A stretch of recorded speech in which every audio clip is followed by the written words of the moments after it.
My name is Evelyn Cross. I am 26, and on the morning of March 8th, 2024, I believed for the first time in years that maybe my life was finally turning a corner.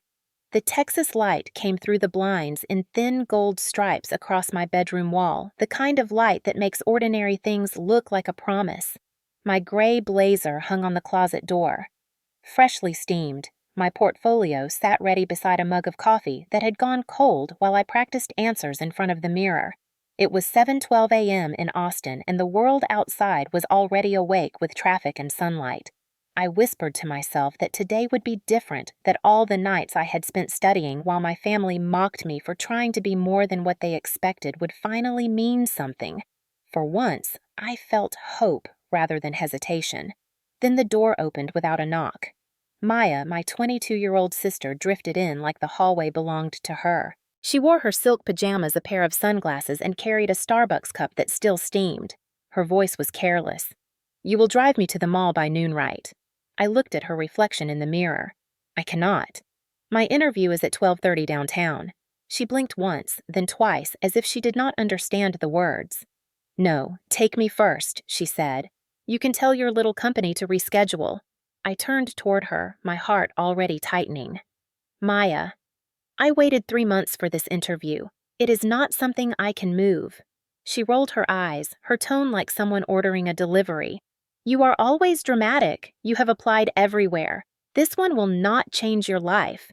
But my friends are expecting me." She left her empty cup on my dresser like a signature and walked out. I stood there for a few seconds, listening to the sound of her slippers fading down the hallway. The air shifted. I knew what came next. In our house, every disagreement had an audience and a judge, and the verdict was always the same. 2 minutes later, I heard his footsteps. Heavy, measured, angry. Richard Cross. My father stepped into the doorway, still in his pressed shirt, the smell of cologne and authority filling the room. His eyes were already sharp with irritation. "What is this nonsense I hear?" he said. "You are refusing to take your sister where she needs to go." My voice came out steady but low. "I have my interview today at Brightwave Tech. It matters to me." He laughed, but there was no humor in it. "Your sister has real connections. Those girls at the mall, their parents have influence. They can help this family. You and your little computer dreams mean nothing in this town."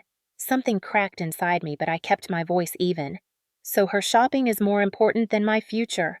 He stepped closer until I could see the pulse in his neck. "Her future matters," he said. "Yours does not." The words landed like ice water. I tried to breathe, but it felt like the air had been taken from the room. Before I could move, he shoved me hard against the wall. The picture frame behind me shattered. For a moment, everything slowed: the sound of glass, the sting on my shoulder, the disbelief that he had done it again, not with rage, but with certainty. I slid down the wall, my blazer half slipping off my heart, pounding so loud it drowned out his voice. "You will take her," he said. "That interview means nothing. Nobody important wants you." I stared at the floor. The tiles looked too clean, too calm, as if they belonged to another life. Then something inside me went still. It was not anger, not fear, just clarity. I stood up slowly. My shoulder throbbed, but I kept my gaze level. "I am leaving," I said. "Right now. For my interview." His jaw tightened. "Try it," he said. "Walk out that door. You will regret it." Maya leaned against the kitchen counter behind him, chewing gum, her expression smug and detached.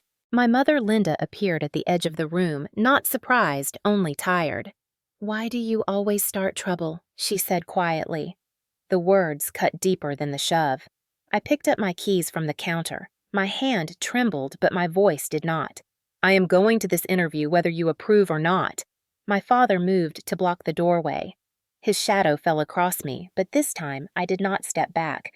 For a moment, it felt like standing at the edge of a cliff wind, in my face, gravity waiting. I reached into my bag and pressed a contact on my phone. The call connected instantly. The voice on the other end was calm and real. "I am on my way. Evelyn said my friend Caroline. Just stay outside." My father's eyes flickered with confusion as I walked past him. He tried to grab my arm, but I turned away, the movement sharp enough to free myself. The door opened to bright morning light and cool air. I stepped onto the driveway, my pulse racing, his voice echoing behind me. Words that used to keep me small. This time they did not. I kept walking until the shouting faded into the hum of the city. The pain in my shoulder was real, but the air outside felt cleaner than any air I had breathed in that house. When I reached the sidewalk, I looked back once at the windows. The curtains swayed like nothing had happened. My voice in the narration would later say, "That morning, I did not just leave home. I left the version of myself that kept apologizing for existing." When people talk about family, they usually mean comfort, a place where you can exhale and belong, but the Cross House in Westlake Hills never felt like that, not to me. It was the kind of suburban home that looked perfect from the outside, 2 stories of white stone-trimmed hedges, a driveway that gleamed after every rainfall. To the neighbors, it was the picture of order, but inside, everything ran on the rhythm of my father's control. Richard Cross did not shout often because he never had to. His authority filled the rooms the way central air did, invisible, constant, impossible to ignore. He managed our family the way he managed clients at his firm, through silence, precision, and the fear of disappointment. Every conversation carried an invisible script written by him and revised nightly at dinner. Westlake Hills was quiet on weekday mornings, the kind of quiet that made even birds sound careful. I remember sitting at the kitchen island when I was 14, trying to tell him about a school project on renewable energy. He looked at me over the newspaper and said, "You will learn soon that ideas don't pay the bills." Then he folded the page with deliberate care as if that was the end of the subject, and in our house it was. Maya was different. Even when we were children, she moved like she expected the world to follow her. Father adored her confidence. He said she had charisma, that rare ability to make people want to give her things. He told her she would marry well one day. When I earned a scholarship to the University of Texas, he said, "That's good practice for budgeting, but remember, success is not for everyone." My mother Linda nodded the way she always did. Not agreement, not protest, just a quiet signal that she would rather the conversation end. There was a framed photo on the staircase of our family in matching blue outfits taken one Thanksgiving 10 years ago. We looked coordinated, happy, stable. Every time I walked past it, I saw how tightly my father's hand gripped my shoulder in that picture. People think control looks like anger, but most of the time it looks like a hand pretending to guide. After college, I worked service jobs, waiting tables, babysitting, managing the schedules of people who talked to me like I was invisible. I told myself it was temporary, that the MBA would change things, that soon I would have a career my family could not dismiss. Yet every weekend at home he asked the same question, "When will you get a real job?"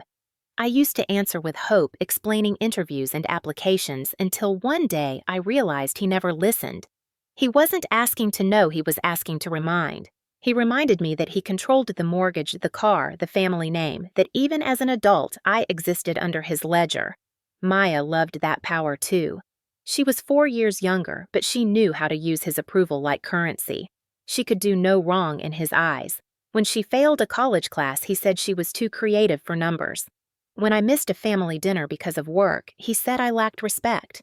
At 22, she dropped out of community college to focus on social media marketing, though most of her days were spent at brunches taking photos of herself in pastel dresses. Father called her entrepreneurial. When I brought up my MBA graduation, he said he might be traveling that weekend and asked if Maya could go in his place. Even now, I can remember the sound of my own laughter that day, flat and humorless. It was the laugh of someone who had stopped expecting fairness. My mother moved through our house like a ghost in pressed clothes, always prepared to mediate, never to intervene. She would bring Father his coffee at precisely 6:45, pour it into the same navy mug, and set it on the coaster shaped like the state of Texas. Once, when I asked her why she never told him he was cruel, she said, "He isn't cruel, Evelyn. He just believes in structure." I wanted to ask if structure was the reason my back ached from holding my posture so tightly during meals, but I stayed silent. In the Cross family, silence was safer than truth. The house had rules for everything. Shoes in the foyer facing East Keys on the second hook, not the first Sunday dinners mandatory. If you arrived late, Father would not speak to you for days, a quiet punishment that felt worse than yelling. He ran our lives like a company where affection was conditional and compliance was rewarded. When I was 17, he discovered a sketchbook in my drawer filled with designs and journal entries about wanting to leave Texas. He burned it in the fireplace while explaining that imagination without obedience was chaos. I watched the pages curl and turn black until I could not tell which lines had been drawings and which had been words. After that, I wrote my thoughts in tiny notebooks that I hid inside old textbooks. One entry from 2021 still plays in my head. I wrote, "When you are not the golden child, you become the shadow they tolerate." I used to read those words on nights when I felt invisible, and they made me feel strangely grounded because even shadows are proof of light. Father's control extended to money in ways that made dependence feel like gratitude. He paid my phone bill long after I could afford it because he said it showed family unity. When I suggested paying him back, he laughed. "You are not independent, you are just pretending to be." It was a statement, not an argument. Maya, on the other hand, received credit cards with her name embossed and never once heard the word budget. Every family has a system of worship. Ours was built around his authority and her reflection. The older I grew, the more I understood that their love for her depended on my silence. The first time I tried to stand up to him was after my internship in Dallas. I told him I wanted to rent an apartment there. He said, "You don't move until I say you move." That night, I searched apartments anyway, but I could not bring myself to sign anything. I told myself it was about money, but the truth was simpler. I was afraid of freedom because he had taught me that disobedience always ends in loss. The crosshouse smelled of lemon polish and restraint. Even laughter had to fit the room. Holidays were photo opportunities, not celebrations. Every Christmas, Father gave Maya jewelry and me a new planner as if organization was my only personality. Each gift came with a lesson disguised as kindness. I learned that love in our family was something you earned by being useful or silent. When I started the MBA program, he said, "Do not waste time chasing dreams that will not feed you." But I chased anyway because hope is stubborn even in a cage. That morning, when he pushed me into the wall, I realized the cage had been there all along, built from compliments and corrections from the way he praised Maya's charm and questioned my ambition. The house itself seemed complicit, its polished floors echoing only his footsteps. When I left it hours later, I felt like an intruder escaping rather than a daughter departing. Now, when I picture that house, I don't see the manicured lawn or the spotless kitchen. I see invisible walls made of expectations thick as glass. People in West Lake Hills still wave at him when he drives by in his silver Lexus, unaware that every inch of that perfect home was bought with silence. They call him respectable. I call him practiced. Every controlling man learns how to smile for the camera. And I had learned how to survive by looking small enough not to challenge him until that morning when I realized shrinking had never kept me safe. The morning of March 8th did not begin as a fight. It began like every other morning in the Cross House, quiet, measured, predictable. The air conditioner hummed softly against the Texas heat, and somewhere down the hall, Maya's pop playlist leaked through her door like a reminder that peace never lasted long. I had woken up early enough to avoid her, but the universe clearly had other plans. I can still hear the echo of that moment when my father said the words that split something inside me. "Her future matters. Yours doesn't." It wasn't shouted. He said it like he was explaining a simple fact of nature as if he were describing gravity or rain. I remember thinking that was the most terrifying part of it all, the calm. The look in his eyes said, "This is truth, and you were foolish to ever question it." When his hand connected with my shoulder, it wasn't just the impact that hurt. It was the history behind it, the years of small humiliations that had paved the road to that second. My back hit the wall and a picture frame shattered behind me, a photo from Maya's high school graduation where I was clapping on the edge of the frame half cut out of the shot. The irony wasn't lost on me even then. His voice filled the hallway. "You will take her. That interview means nothing. Nobody important wants you." The last line stayed inside me like a splinter. Nobody important wants you. I wanted to scream that I was important, that I mattered, that I had worked for everything without help, while Maya had been carried her entire life. But the words didn't come. They never did around him. Instead, my mind pulled me backward, 16 years old, summer of 2014. I had been accepted into a leadership camp in Colorado, full scholarship, only 10 students nationwide. I still remember holding the acceptance letter with shaking hands and showing it to my father.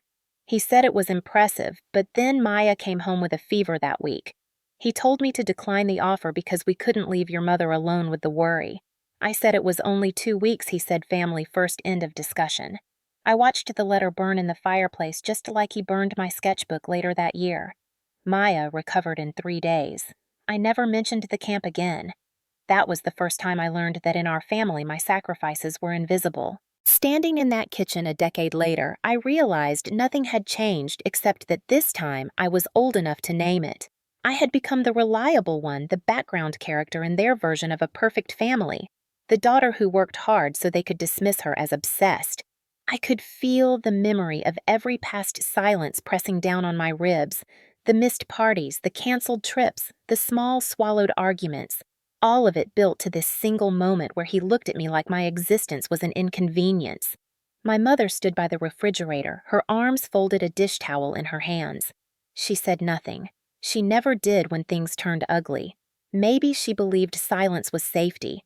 Maybe she thought neutrality was love. Maya leaned against the counter, scrolling on her phone, like the scene in front of her was a dull movie she had already seen. That indifference broke something in me more than the pain in my shoulder. I turned to my father and said quietly, "It matters to me." He laughed, not loud, just sharp enough to make the room smaller. "You and your idealism," he said, "always chasing imaginary futures. Learn from your sister. She understands real life." I wanted to tell him that real life was not buying affection with obedience, but he wouldn't have understood. His world had rules written decades ago, and he was the only one allowed to enforce them. When I said I was leaving for the interview, his eyes changed. There was a flicker of disbelief, not that I was defying him, but that I thought I could. "Try it," he said. "Walk out that door. You'll regret it." I think he expected me to freeze the way I always had, to let the guilt settle in and stop me. But something was different. Maybe it was the years of being told no, the years of watching Maya celebrated for simply existing while I built my worth brick by brick. Maybe it was the echo of that burned scholarship, or the hollow birthdays, or every time he said I was too serious. It all fused together into a clarity I had never felt before. I realized regret was already my daily companion. Staying would just mean living with it longer, so I walked toward the door. My mother whispered, "Evelyn, please." And my father's hand shot out, grabbing the back of my arm, but I twisted free. The movement surprised even me. I had never resisted him physically before. The air in the house thickened. For a second, no one moved. My father's face flushed red, not from effort, but from disbelief. He had built his life on obedience, and suddenly his oldest rule had cracked. I picked up my keys, my laptop bag, the blazer that now had a small tear near the shoulder. The sound of my heels on the tile was the only thing I could hear. As I reached the doorway, he said one last thing. "You'll come crawling back when the world shows you your place." I didn't look at him. If I did, I might have hesitated, and I could not afford hesitation anymore. I opened the door to the bright Austin morning and stepped out. The warmth of the sunlight hit my face like a benediction. It was strange how the same light that had illuminated my anxiety an hour ago now felt like freedom. The wind carried the scent of cut grass, and somewhere a dog barked. Ordinary sounds, but they felt new, like I was hearing them for the first time without permission. I walked down the driveway, my arm aching, my heart steady. Behind me, the house loomed perfect and silent. From the outside, you would never guess that a lifetime of control had just cracked open inside those walls. At the edge of the sidewalk, I stopped and looked back. The curtains in the front window fluttered slightly. I could almost see my younger self pressed against the glass, watching other people leave and wondering what it felt like. Now I knew. It felt terrifying and necessary. As I waited for Caroline's car to arrive, I thought about that camp in Colorado, about the letter I never sent the girl I could have been if I had left sooner. Maybe this interview wasn't just about a job. Maybe it was a second chance at the life I was supposed to have before they convinced me I didn't deserve one. When the silver SUV turned the corner, my phone buzzed with a new message from my father. "Don't make me regret raising you." I stared at the screen for a long moment, then deleted it. For the first time in my life, I wasn't afraid of his regret. I was afraid of wasting mine. The sunlight hit my face with a sharpness that made my eyes water. For a moment, I just stood there in the driveway, clutching my bag, feeling the sting in my shoulder pulse with every heartbeat. The cool air should have felt refreshing, but it carried a strange weight, like the silence before a storm. I pressed the phone to my ear again. Caroline's voice came steady and low through the line. "Stay outside." "I'm 10 minutes away. Don't go back in there." I nodded, even though she couldn't see me. My knees felt weak, but I refused to sit down. The door behind me stayed closed. No one followed. That was how they punished me when anger didn't work with absence with silence, sharp enough to slice through resolve. I took a deep breath and walked to the sidewalk, the sound of my heels against concrete grounding me in a reality I had chosen. Across the street, a neighbor watered her garden, oblivious, humming to herself. I wondered how many houses on this street hid the same quiet violence behind their perfect hedges. When Caroline's silver SUV turned the corner, I almost collapsed with relief. She stopped in front of me, the passenger window rolling down with a quiet hiss. "Evelyn, get in." Her eyes scanned me quickly. The bruise on my shoulder was already visible under the blazer. I climbed in, the scent of coffee and vanilla air freshener instantly replacing the sterile cold of home. For a few seconds, neither of us spoke. She pulled away from the curb, hands gripping the steering wheel with the precision of someone trying not to explode. The city unfolded outside the window, suburban lawns, morning joggers, kids with backpacks waiting for buses, each scene too normal to fit the chaos inside me. The hum of the tires against the asphalt was almost hypnotic. Then Caroline's voice cut through. "He hit you again, didn't he?" It wasn't a question. I stared at the passing trees, green blurring into gold. This time I said quietly, "He made me late for my life." Her jaw tightened, but she didn't press. Instead, she reached over and turned down the air conditioner. The sudden warmth made me realize how cold my hands were. "Then, let's make it worth it," she said. Those words settled over me like a promise. We merged onto the I-35 traffic already thick with commuters heading downtown. The wind from the slightly open window whipped strands of my hair across my face. I held my bag against my lap like armor. My phone buzzed again, 3 missed calls from Dad, 1 from Maya, and a single text from Mom that read, "You're making a mistake." I put the phone face down on my leg and didn't answer. Caroline glanced at me. "You're not going back right." I shook my head. "Not today. Not ever, I think." She nodded like she'd been waiting to hear those words for years. "Remember that interview you kept talking about?" she said. "Brightwave Tech. I'm HR at their North Branch now. When I told you to apply, I meant it. You were top of your class. You're exactly who they're looking for." I let out a small laugh that sounded foreign to my own ears. "I guess we'll see if I can survive the morning first." She smiled briefly. "You've survived worse." I wanted to believe her. The skyline of Austin began to rise in the distance, glass buildings reflecting the sunlight like pieces of armor. Each mile we drove felt like an inch further from the life I was supposed to outgrow. I stared at the signs downtown Riverside, Congress Avenue, each one a small reminder that the world was larger than the house I had just left. Caroline adjusted the rearview mirror. "You know she said you don't owe them another explanation. Not for walking away, not for wanting more. They trained you to think survival is selfish. It isn't." I looked out the window at the endless stream of cars. For the first time, I wondered how many people in this traffic were escaping something invisible. My reflection in the glass looked pale, my eyes tired but alive. I asked softly, "Do you ever think about what it costs to finally leave?" Caroline exhaled. "Every day, but you can't heal in the place that taught you to hide your wounds." The highway roared around us, a constant rush of sound that drowned out the leftover echoes of my father's voice. I pressed my palm against my shoulder. The pain throbbed like a heartbeat outside of rhythm. Caroline noticed. "We're stopping by urgent care after the interview," she said. No arguments. I didn't answer, but I knew she was right. The bruise was deep enough to remind me that control doesn't disappear when you walk away. It lingers under your skin until you decide it doesn't define you anymore. Traffic slowed near the downtown exit. Billboards flickered by tech companies hiring apartments for Lisa Banner for the South by Southwest Festival next week. The world outside seemed to move on without knowing that inside one car, a woman was quietly rewriting her future. Caroline reached over and turned on the radio. A news anchor was talking about inflation, weather routine things. The normalcy of it felt almost absurd. I closed my eyes and let the rhythm of her voice and the engine mix into a steady hum. "You know what's crazy?" I said after a moment.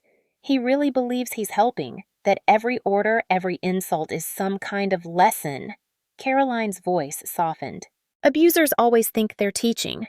The truth is, they're terrified of losing students." That line made something tighten in my throat. Maybe that's what this day was about, ending the class I never signed up for. As we crossed the bridge into downtown, the water below shimmered silver. I thought about the girl I used to be at 16, staring at the lake from this same highway, dreaming about leaving, but never daring to.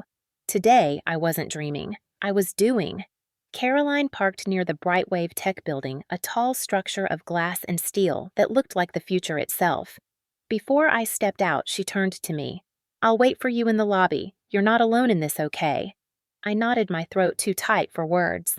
My reflection in the car window showed someone who looked like me but wasn't the same face but steadier eyes. I adjusted my blazer, smoothed my hair, and took a deep breath. My shoulder screamed in protest, but I ignored it. Pain would have to wait. When I opened the car door, the sound of the city swallowed me. People in business suits hurried past, streetlights blinked, the air smelled faintly of exhaust and possibility. "This is what freedom sounds like," I thought, loud, messy, alive. Caroline's voice followed me as I walked toward the entrance. "Remember Evelyn? She said the life you want starts with this step."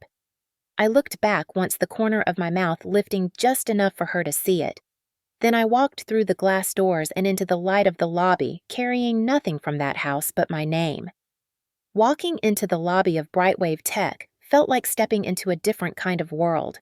Everything gleamed. Glass walls, polished steel beams, and white marble floors reflected the morning light so cleanly it was almost blinding.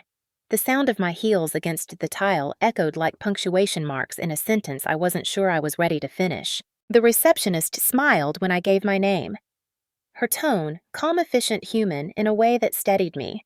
"Good morning, Ms. Cross, the Director of Product. Mr. Jason Ng will see you in 10 minutes. Please have a seat."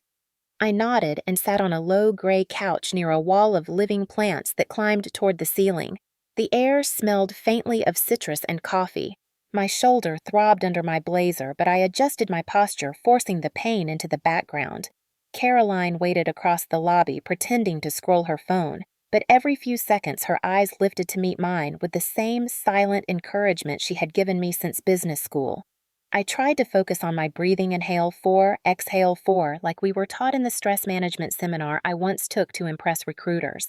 It didn't work then. It didn't work now. My palms were sweating. My throat felt dry.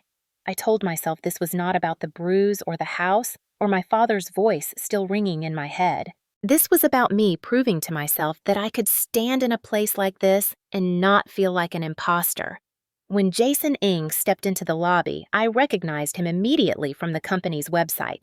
Mid to late 30s, sharp features softened by kind eyes, a calm presence that seemed to quiet the air around him.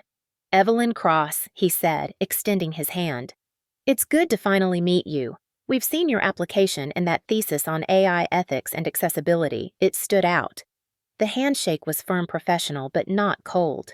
He led me through a corridor lined with transparent conference rooms where people brainstormed over glowing screens and whiteboards. Every few steps, a new mural of innovation slogans caught my eye. "Build what matters. Create for everyone.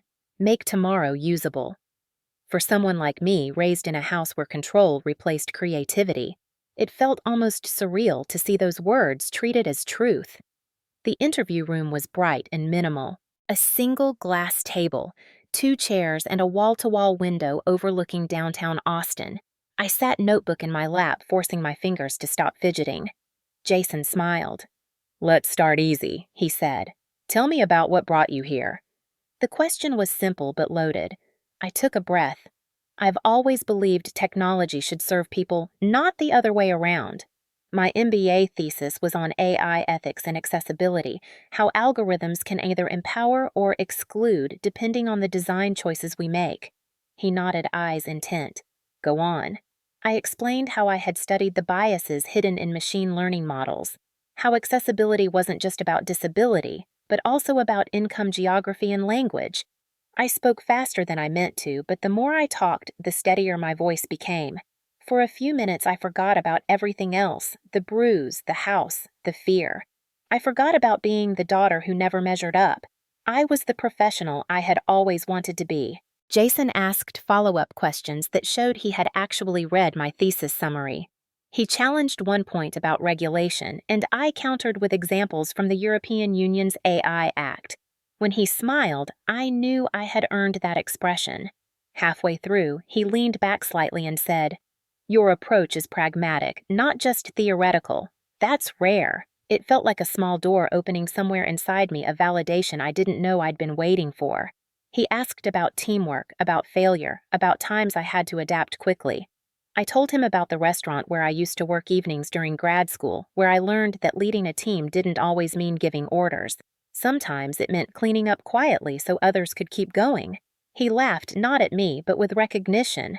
I think we've all been there. He paused, glancing at my resume. You've done a lot on your own, haven't you? I hesitated. Yes. Sometimes by choice, sometimes because it was the only option. He nodded again, like he understood the weight behind those words. Outside the window, clouds drifted across the Austin skyline. For a moment, I imagined my father's face, if he could see me here. Not that I wanted him to, but the thought of existing beyond his approval gave me strength. Jason's tone softened near the end. Last question, he said.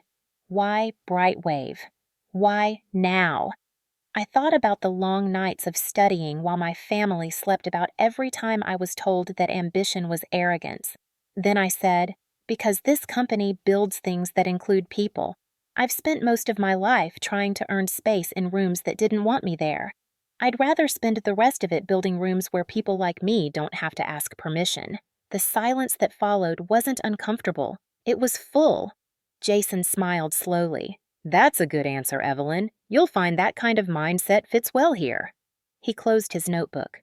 That's all the questions I have. Do you have any for me? I asked about the company's mentorship program, about the structure of the product team, about upcoming initiatives. He answered thoroughly, and I took notes partly to stay grounded. When he stood, I did too, and he extended his hand again. I appreciate your time. We'll be in touch soon. You should know it's been a long time since someone spoke that passionately about accessibility. That kind of conviction is valuable. Thank you, I said, and I meant it more than he could know. As we walked back toward the lobby, my reflection in the glass walls followed beside me a woman with tired eyes and a straight spine. Caroline stood when she saw me, her face searching mine for clues. I managed a small smile, one that felt real. Jason shook her hand before leaving his expression unreadable in the professional way that left you guessing but hopeful. When he disappeared around the corner, Caroline turned to me. Well, how'd it go? I exhaled slowly. I think I remembered who I am for 47 minutes. That's how long it lasted. She smiled. That's long enough to change everything. We stepped outside into the early afternoon sun. The glass facade of the building caught the sky and fractured it into shards of light that danced across the sidewalk. People rushed past with phones and coffee cups, unaware that my entire world had just tilted a few degrees toward possibility. Caroline handed me a bottle of water. You did it, she said. And for the first time in a long time, I felt something shift in my chest.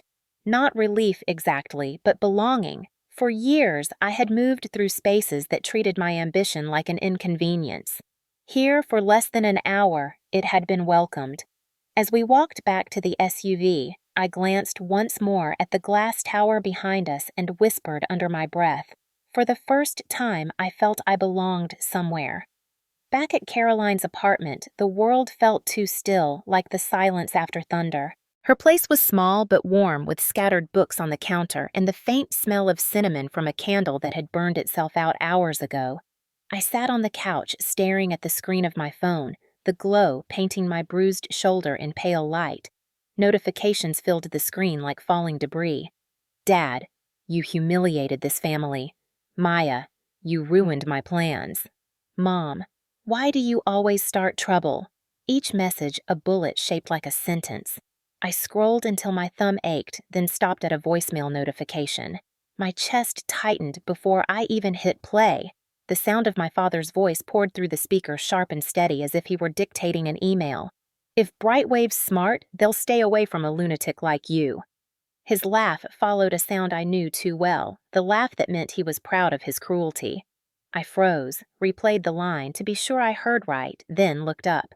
Caroline stood by the kitchen counter, eyes narrowing as she listened. He actually called them, she said, more statement than question. I nodded, unable to speak. My throat felt like glass. She grabbed her laptop from the coffee table and began typing fast, the soft clack of the keys like distant rain. I know their internal system, she said. I can check the HR communication log, see if any external call came through this morning. I didn't ask how she had access. She had always known the system better than anyone else. While she worked, I tried to breathe. The room was quiet except for the hum of her computer fan. Outside, the Austin skyline was turning orange with sunset, and somewhere below us a siren wailed. I realized I hadn't eaten since dawn, but the thought of food made me nauseous. He called them, I whispered again, not sure if I was asking or confessing. Caroline didn't answer right away. Her eyes flicked across the screen, reading fast, scrolling down, pausing, and then she exhaled sharply. Got it. She turned the laptop toward me. There it was, a log entry from 10:23 a.m. Incoming call from Cross Financial Group. Duration 5 minutes 48 seconds. She clicked for details and the name Richard Cross populated the metadata. My stomach dropped like a stone.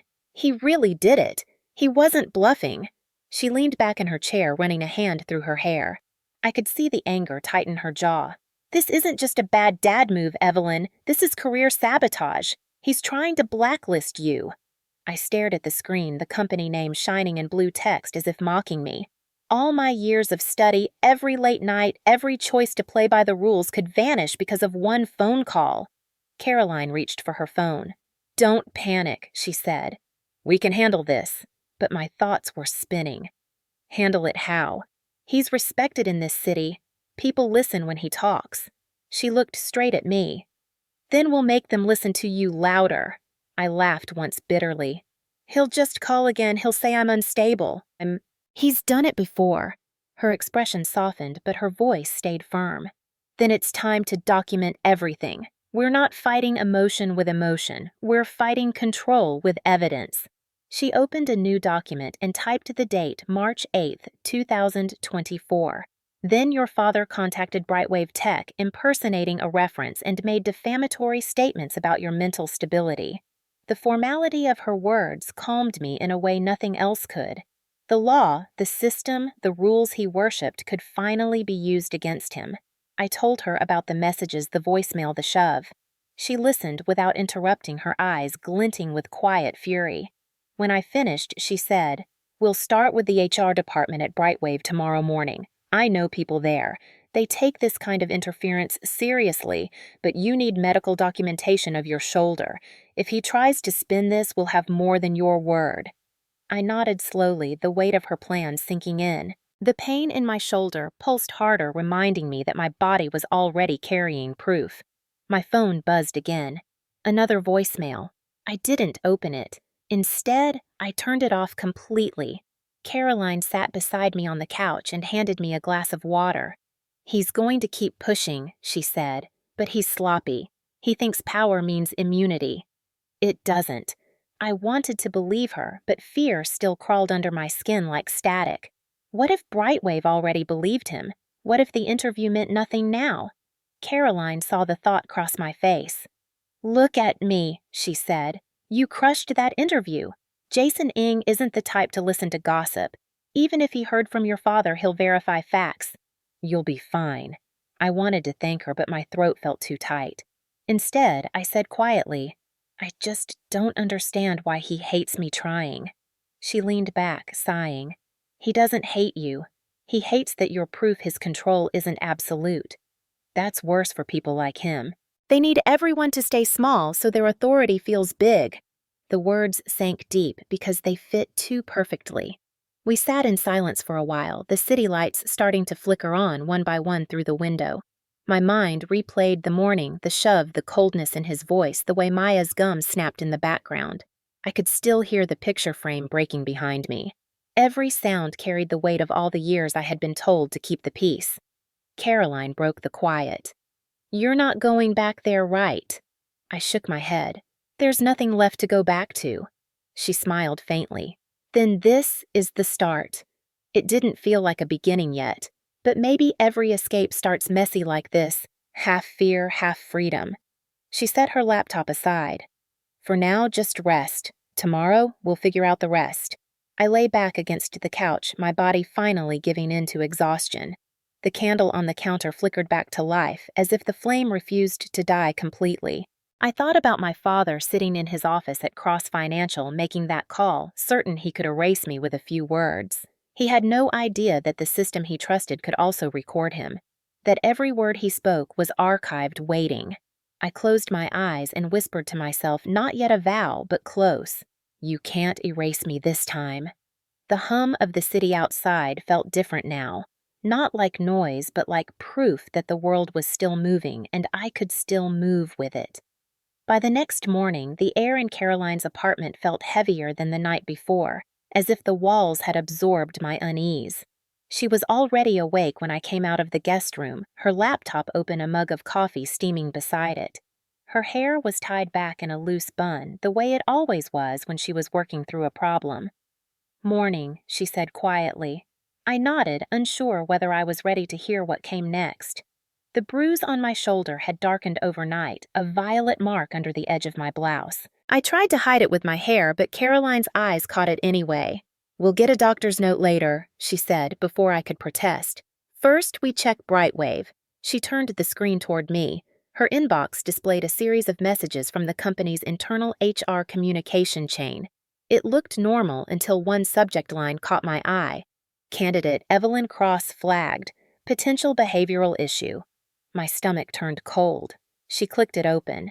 The email was short, clinical, and devastating. HR had received a call from a man claiming to be my father, warning them that I was unstable, prone to manipulation, and possibly violent toward family members. The note said the call was logged as anonymous, but he had provided enough details about me to verify identity. My name, my degree, my interview time.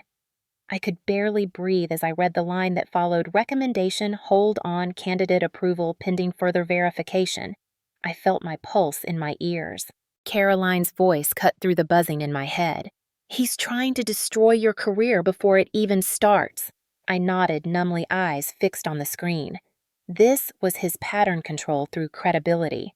He never raised his voice in public, never left bruises where the world could see them. Instead, he rewrote narratives until truth bent toward him. I whispered, "He's been doing it my whole life." This time, I'm stopping it. The words came out quiet, but solid, like a steel rod sliding into place. Caroline nodded. "Good. Then we start now." She opened another tab to trace the communication route. The HR system logged all calls to maintain transparency. Within seconds, she found the metadata timestamp 10:23 a.m. previous day, same as before. Caller ID Cross Financial Group. She looked at me, her expression a mix of disbelief and fury. He didn't even bother to hide it. I leaned back against the couch, trying to process. The Brightwave building had felt like hope less than 24 hours ago. Now it was another battlefield. I kept seeing Jason Ng's face in my mind the moment he had shaken my hand at the end of the interview. What if he had already seen this note? What if the job was gone before it began? Caroline closed the laptop for a moment and met my eyes. "Listen to me. You did nothing wrong. HR has to log calls like this, but they also investigate them.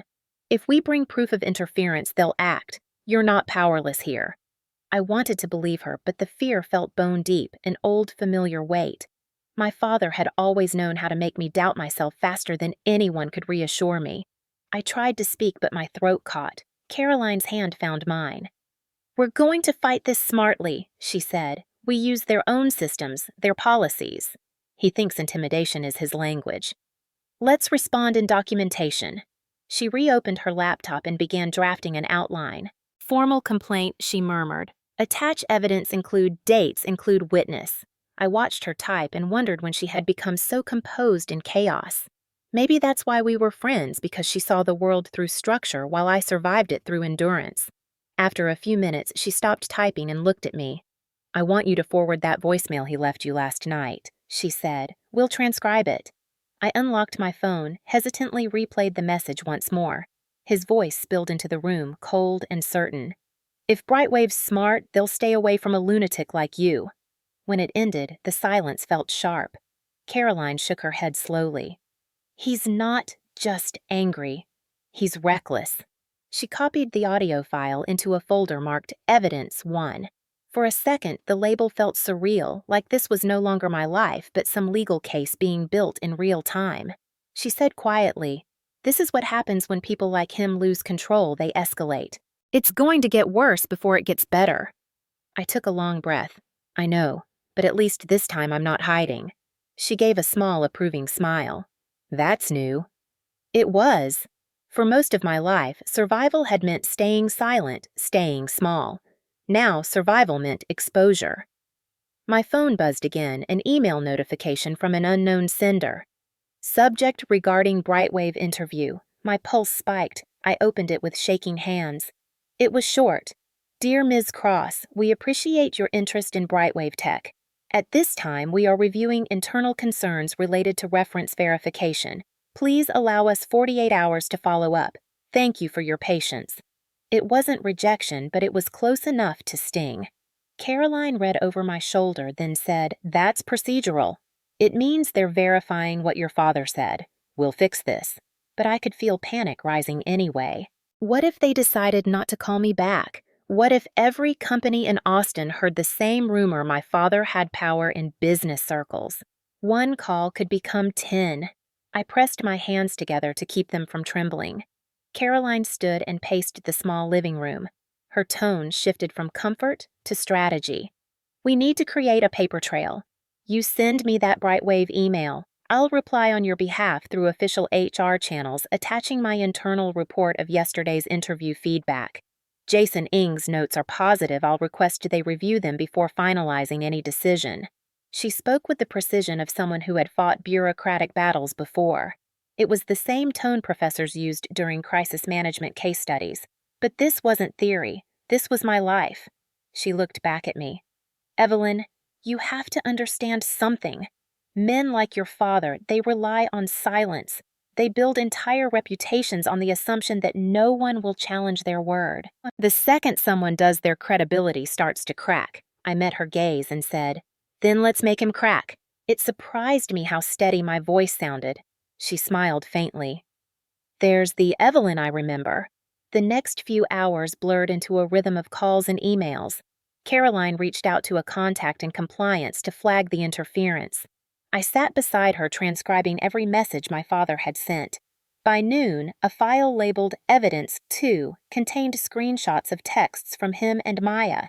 Each message, another brick in the wall he was building against me. "You humiliated this family. You're ungrateful. You'll regret this." Reading them in sequence was like watching a play I'd memorized but never wanted to perform again. Caroline printed each piece and organized them in a binder. When she was done, she handed it to me. "Keep this with you. If he tries to twist the story, this is your truth on paper." I nodded. Outside, rain had started to fall, streaking the window with thin silver lines. The city looked blurred, softened by distance. I imagined my father sitting in his office surrounded by awards and certificates, dialing another number, crafting another version of me for someone else to believe. But this time, there was a record, a trail he couldn't erase. Caroline closed her laptop finally. "Enough for today. Go shower. Eat something. You're safe here." The word safe caught in my chest. I hadn't felt safe in so long that I almost didn't recognize the sensation. I went to the bathroom and stood under the water until the mirror fogged. The bruise on my shoulder glowed faintly blue under the steam. It looked like evidence. When I returned to the living room, Caroline was writing in her planner. "Tomorrow," she said, "we start official filings. Tonight, you rest." I sank into the couch, exhaustion pulling me under. My last thought before sleep was of my father's voice saying, Nobody important wants you. Maybe he was right once. But now, the truth had documents and timestamps, and I was no longer invisible. By evening, the ache in my shoulder had turned into something deeper, a pulsing throb that crawled down my arm and settled into my ribs every time I breathed too hard.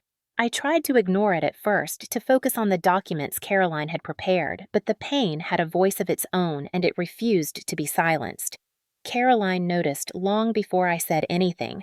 She was watching me from across the table, her brow furrowed as I tried to adjust my sleeve. When I winced, she closed her laptop. "That's it," she said. "We're going to the ER." I started to protest the way I always did, with the same reflex that had kept me quiet for years. "It's fine," I said. "It's just bruised." She crossed her arms. "Evelyn, you can't keep minimizing it. It's not fine. It's dislocated. You're in pain and you need documentation." That word documentation cut through my hesitation like a command. I knew she was right. If this ever turned into something official, I would need more than words. I would need proof. Still, as we drove through the dark Austin streets toward St. David's Medical Center, part of me trembled. Hospitals always reminded me of exposure. Bright lights, questions, witnesses.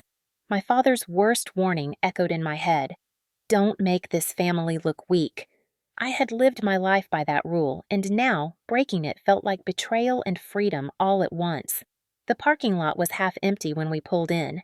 The neon sign buzzed faintly, reflecting off the wet pavement. Caroline helped me out of the car, her hand steady under my good arm.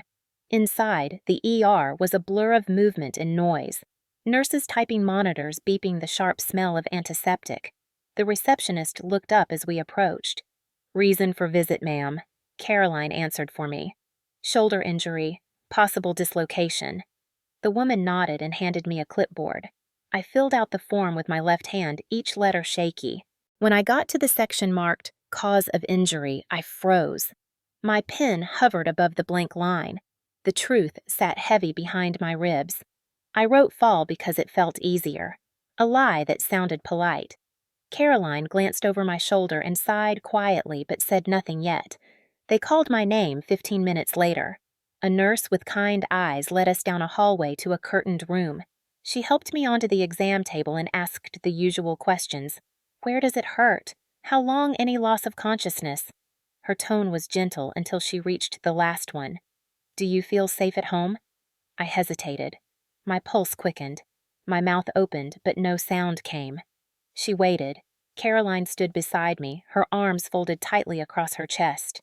The nurse asked again softly, "Was this domestic assault?" I stared at the floor, at the sterile white tile that looked like silence. Then, Caroline's voice came low and firm, beside me. "Say yes. This time you tell the truth." The words felt heavy sacred. I lifted my head slowly and met the nurse's eyes. "Yes." The nurse nodded, no surprise, no judgment. Just quiet professionalism. "Okay," she said. "We're going to take care of you." She noted something on her clipboard, then called for a doctor. They examined my shoulder, pressing gently around the joint until I gasped. The pain shot through my side, a bright electric wave. "Dislocated," the doctor said. "You've got bruising along the ribs, too." He ordered an X-ray, and a technician arrived moments later with a portable machine. Caroline held my hand as they adjusted my arm into position. The flash of the X-ray felt like a camera capturing not just injury, but history. Later in the exam room, the doctor explained the treatment a reduction procedure to set the joint painkillers a sling for a few weeks. He spoke clinically efficiently. But what stayed with me wasn't his tone, it was the form the nurse brought afterward. She said, "We'll need to file a report since you identified this as domestic assault." I nodded even as my stomach turned. The nurse took photos of the bruises under bright fluorescent light. The camera clicked softly, mechanical and cold. She asked me to remove the blazer and unbutton my shirt halfway so she could capture the mark on my shoulder and the faint discoloration spreading down my ribs. I felt exposed, but I didn't look away. Each photo was proof that what happened existed outside of memory, outside of manipulation. Caroline stood nearby, silent, watching like a sentry. When it was over, the nurse printed copies for the file and handed me a small card. "Here's the case number. If you need to access the report later for legal or employment reasons, this will help. The words employment reasons hit me like a quiet revelation. For once, the world's systems were on my side. I wasn't just a story told by my father's voice. I was a record time-stamped and verified. Hours blurred together. The pain medication dulled everything into a soft haze. The sling held my arm close against my chest like a reminder that healing required stillness. Around 2 in the morning, the ER quieted. The chaos of earlier had faded into murmurs and distant footsteps. Caroline and I sat in the waiting area near a vending machine, paper cups of coffee cooling in our hands. The fluorescent lights buzzed overhead. I watched a janitor mop the floor, his movements slow and steady, rhythmic. Caroline broke the silence first. "You did the right thing." I nodded, though my throat felt thick. I wasn't crying for pain. I was crying because finally the world could see the bruises I'd kept hiding under professionalism. The tears came quietly slipping down my face without warning. For years, I had hidden every mark behind blazers and polite smiles, convincing myself that dignity meant endurance. But now, with those photographs stored in a hospital file, the truth existed somewhere I couldn't erase it. Caroline handed me a tissue. She didn't say anything more, and that silence was its own kind of comfort. Outside, the city slept. Somewhere, my father was probably snoring in his perfect house, unaware that his control had started to unravel. For the first time, I felt the faint edge of power shift, not loud, not triumphant, just steady. I thought about all the times I'd told myself leaving wasn't worth the fallout, that keeping peace was easier than confrontation. Yet, here I was, bruised but breathing, sitting under harsh hospital lights with a friend who refused to let me minimize what had happened. Caroline's voice cut through my thoughts. "Tomorrow we send the report to HR. With the doctor's note, the x-rays, the photo documentation, he won't be able to deny anything." I looked down at my bandaged shoulder. The pain was sharp when I moved, but it no longer scared me. It felt like proof that I had survived something measurable. I whispered, "Do you think they'll still consider me for the job?" She smiled faintly. "Jason's a decent man. Brightwave's policy is strict about interference. Once they see this, they'll understand. They protect candidates from harassment all the time. This isn't over, but you have leverage now." Leverage. The word sounded foreign in my mouth. My father had always had it. He used it like currency. Now I held a small piece of it, not through threats, but through truth. When we finally left the hospital, the sky was starting to pale. The parking lot glistened with dew, the street lamps still burning weakly against the coming dawn. Caroline unlocked the car and helped me in, careful with my shoulder. The sling made everything awkward, but I didn't care. The city was quiet, empty highways stretching like clean pages ahead of us. As we drove home, I pressed my forehead against the cool glass of the window and watched the first streaks of light cut across the horizon. It struck me that this was the same light I had seen that morning when I left the house. But it looked different now. Softer, less like escape, and more like beginning. I thought about what the nurse had said when she handed me the case number, "If you need this later." I knew I would. The past had always been invisible, but not anymore. It was cataloged, numbered, real. As the car moved through the sleeping city, I whispered to myself, "This is how it starts. Not with revenge, but with record." Caroline glanced over. "What did you say?" I shook my head, smiling through exhaustion. "Nothing. Just thinking." She didn't press. The hum of the tires filled the silence. I let my eyes close, the pain finally receding into the background of something bigger, something like truth finding its way to the surface. The next morning, sunlight streamed through the blinds of Caroline's apartment, cutting across the stacks of papers and coffee mugs that had turned her kitchen into a war room. My shoulder ached dully inside the sling, and my ribs throbbed every time I moved too quickly. The events of the night before still played behind my eyes, the fluorescent lights, the nurse's calm voice, the flash of the camera capturing the truth I had hidden for years.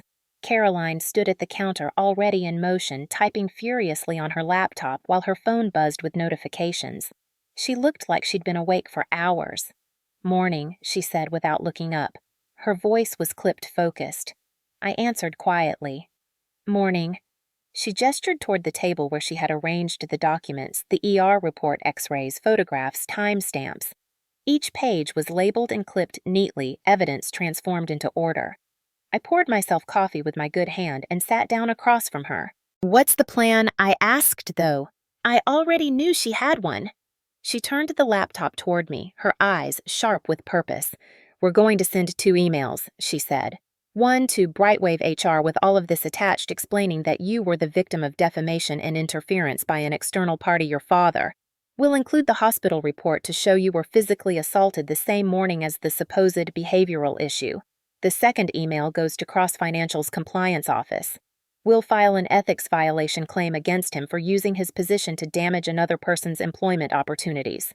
She paused, then added, "He called pretending to give a reference. That's professional misconduct." My stomach twisted at the thought. He'd always been untouchable, polished, respected the man people thanked after meetings. I pictured his name printed on the company letterhead, the same name that appeared in my voicemail as a threat. "Are you sure this won't backfire?" I asked. "He's powerful." Caroline finally looked at me, her expression firm. "So is truth when it's documented. You have evidence. HR doesn't ignore that, especially not in a post-Me Too world." The line made me almost laugh. It sounded too hopeful. She softened her tone. "Evelyn, this isn't revenge. It's correction. Justice isn't drama. It's accountability." Her certainty steadied me. I nodded slowly, letting the weight of the words sink in. We opened her laptop and began drafting the first email. Subject line: formal clarification and evidence submission. Candidate Evelyn Cross. She typed while I dictated, my voice shaking at first, then growing steadier as the story unfolded. "Dear Brightwave HR team, I am submitting supporting documentation to clarify a misunderstanding that arose following an anonymous call received by your office on March 8th, alleging unstable or aggressive behavior. Please find attached verified medical and legal documentation confirming that I was a victim of domestic assault on that date, unrelated to my professional conduct or interview." Caroline paused and looked at me. "Good. Keep it objective. No emotion. Just fact." I continued. "Additionally, the individual who made this defamatory call was my father, Richard Cross, a financial consultant affiliated with Cross Financial Group, who used his professional position to interfere with my hiring process." She typed quickly, the words appearing on the screen like bricks being laid into a foundation. We attached the hospital report photos and the voicemail file. The total size exceeded the limit, so Caroline compressed it and added a note that originals could be provided upon request. I leaned back, exhausted already. "What if Jason Ing sees this and thinks I'm unstable anyway?" I murmured. Caroline didn't look up. "If he's half as smart as I think, he'll see a woman who survived and documented abuse while still showing up for an interview. That's not instability. That's composure." She saved the file as brightwave/evidence.zip and moved on to the second email. This one felt heavier. Addressed to the Ethics and Compliance Division of Cross Financial, it began formally, "To whom it may concern, this communication is to report a potential ethics violation by Mr. Richard Cross, Senior Financial Consultant. On March 8th, Mr. Cross utilized company communication channels to contact Brightwave Technologies' HR department under false pretenses, misrepresenting personal information about a private individual with intent to interfere in a recruitment process. This action constitutes misuse of professional affiliation for personal retaliation, violating both confidentiality and ethical standards." Caroline's typing was relentless, surgical. She continued, "Attached are verifiable call logs identifying the originating number as belonging to Cross Financial Group, along with medical documentation establishing the timeline of the assault that preceded the defamatory contact." She glanced at me. "This part's important. It proves pattern and intent." I nodded. My fingers clenched around the edge of the table. My mind flashed back to his voice calling me a lunatic. The power in his tone wasn't just paternal. It was corporate, the confidence of a man who believed every institution bent to his will. Now his own institution would read his name in a complaint email. I felt a strange mix of fear and justice rising together. We drafted the closing paragraph carefully polite, yet pointed. We request an internal review of this matter under the Cross-Financial Code of Ethics Sections 2.3 and 4.1 pertaining to personal conduct and conflict of interest. Please confirm receipt and advise on next steps for documentation. Caroline proofread both messages twice, editing punctuation, aligning timelines. Her precision was almost comforting. It turned chaos into sequence. She looked at me when she finished. "You ready?" she asked. My instinct was to hesitate. My whole life had trained me to wait for permission before acting, but this time there was no one left to ask. "Yes," I said. She clicked send on the first email. The little whoosh sound from her laptop speakers felt louder than it should have, like the crack of thunder before rain. Then she opened the second tab and sent the complaint to Cross Financial. The second whoosh echoed through the room. She sat back, exhaled, and smiled faintly. Done. I stared at the screen, heart pounding. It felt anticlimactic. No explosion, no fireworks, just quiet certainty. But something inside me shifted, subtle, yet permanent. The fear that had lived under my skin for years started to loosen its grip. Caroline closed her laptop and leaned back. "You just held him accountable," she said softly. "That's more than most people ever do." I looked down at my hands resting in my lap, the faint bruises along my wrist fading into yellow. I thought about how many times those hands had carried trays at the restaurant, held textbooks, typed applications, all while pretending everything was fine. Now they had written their own defense. The day stretched long and heavy. Every sound of an email notification made my stomach twist. We waited for responses that didn't come. Caroline ordered takeout, but neither of us ate much. The tension in the room felt like static waiting for a storm. Around 7 p.m., my phone buzzed with an email notification. I froze. It was from Brightwave HR. I clicked it open. "Dear Ms. Cross, thank you for providing clarification and documentation. We take such matters seriously. The materials have been received and will be reviewed immediately. Please note that our team will follow up directly after verifying the information." My chest loosened. It wasn't a resolution, but it was acknowledgement. Proof that my words hadn't vanished into the void. Caroline read over my shoulder and smiled. "See," she said. "The system listens when you speak its language." I nodded. "And my father speaks a language of power. But power leaves traces now." She lifted her cup of cold coffee and a mock toast. "To traces," she said. I smiled weakly, the first genuine smile in days. Later, when night settled over the city, we sat on the balcony watching the skyline glow in the distance. The wind was soft, carrying the faint hum of traffic from I-35. I thought about my father at his office desk reading the email from compliance. I imagined his hand tightening around his pen, his face turning the color of anger he used to reserve for me. For the first time, that thought didn't terrify me. It satisfied me. I whispered, "He's not used to losing control." Caroline nodded. "Then let's make sure he never regains it." The rest of the night passed in quiet focus. Caroline printed additional copies of everything and organized them into a binder. She labeled it Crosscase, March 2024, and handed it to me. "Keep this safe," she said. "Digital files can vanish. Paper makes it real." I traced the label with my thumb, feeling the weight of it. The binder wasn't just documentation. It was my life in evidence form. Every bruise, every word, every timestamp turned into a narrative that couldn't be denied. Around midnight, I stood by the window looking out at the city lights and felt the faint hum of my heartbeat slow to something steady. I didn't know what would happen next, whether Brightwave would still want me, whether Cross Financial would actually punish him, but for the first time the outcome didn't define me. The act itself had changed something fundamental.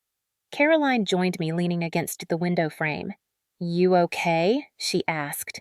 I thought for a long moment before answering. "I think I'm finally starting to be." She smiled and looked out at the horizon. "That's what accountability feels like. Not dramatic, just quiet relief?" I nodded, still watching the lights flicker. She hit send, and I felt the sound of my life finally shifting. By Monday morning, the silence that had settled over the weekend broke like glass.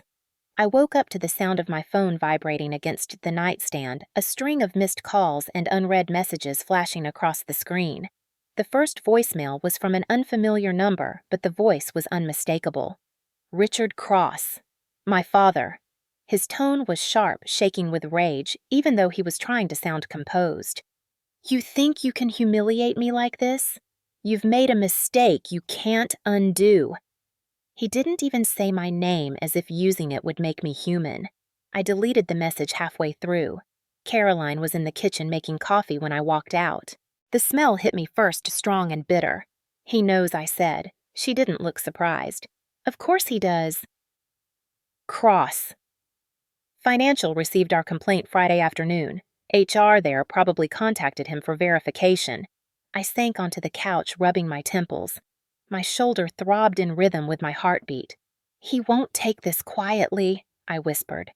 Caroline looked up from her mug, her expression calm but unyielding. He can scream all he wants. The truth is documented now. He can't rewrite it. That afternoon, the first email from Brightwave arrived. The subject line read, Notice of Compliance Review. My pulse jumped. I clicked it open. It was short and formal. This message confirms that Brightwave Technologies is conducting an internal review regarding interference by external parties in our candidate evaluation process. All related communications have been logged and preserved for legal compliance. Caroline read over my shoulder, smiling slightly. They're playing this perfectly, she said. Corporate language. That means they're covering themselves and collecting evidence. Translation, your father walked into a trap. I almost laughed, but the sound came out more like relief than amusement. That relief didn't last long. By late afternoon, Caroline's work inbox pinged with a message from her colleague in HR forwarded from the internal team. The subject made my stomach twist, audio record, Cross Financial Advisor call. It contained a transcript of a phone call Brightwave had received that morning. The caller identified himself as Richard Cross, senior consultant at Cross Financial, and claimed he was concerned about the company hiring someone unstable who had a violent outburst against her family. HR had recorded the call in accordance with policy and flagged it as harassment.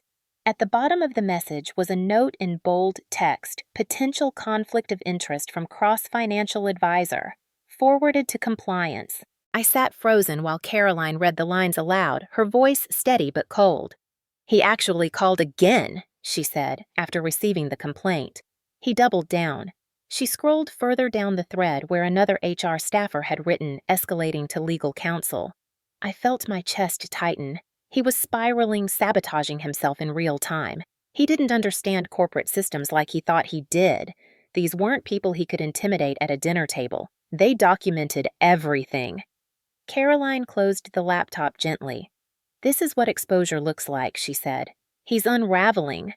I nodded slowly, the words sinking in like medicine that burned, going down, but healed underneath.